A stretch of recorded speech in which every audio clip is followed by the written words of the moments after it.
7,430 square foot building. Every time I put the keys, I have to pinch myself to see if it's real, if it's for real, because this is surreal. It's pretty much at some point I thought it was unattainable. So to me, I am a successful woman because I've created all this with my unit of support.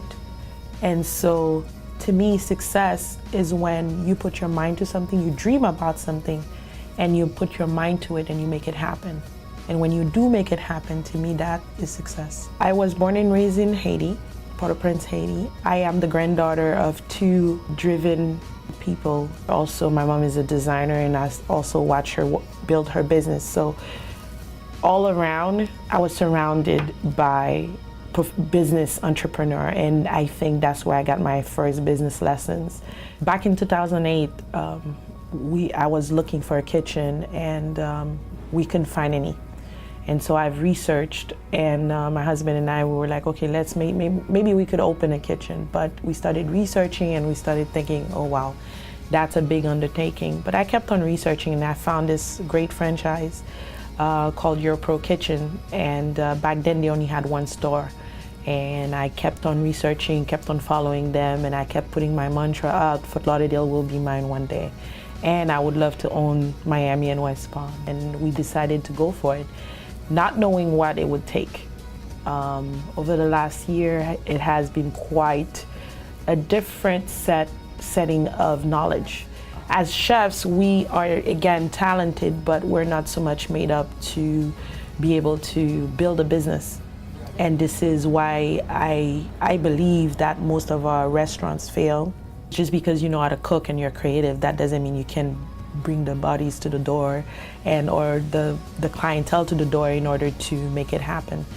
So my husband and I wanted to go for it, and we did. We approached family members and we started the discussion. And because it was right on point with one of the big things for me is to make a difference in other people's lives. I praise my husband every day because I tell him, listen, if this is possible, it's because of you and because of my faith, because of our faith, because we believe that God is with us every step of the way. And a year ago, we signed our first 10-year lease. It took us a year to literally get fire on that stove, and I appreciate every single spot in this building, from the ceiling to the floor getting knocked open to the 10-ton AC unit that we had to add, and all the aggravations and all the understanding about the permits and the system. It has made me grow as a woman chef. And I think what I'm mostly excited about is to be a role model for a lot of female chefs out there who perhaps are afraid to take on a lead or believe in themselves in order to undertake something like that. We are powerful women, but we need the confidence to push ourselves. We don't need anyone's validation. We need that confidence to drive us and to push us, thinking that we too can do it.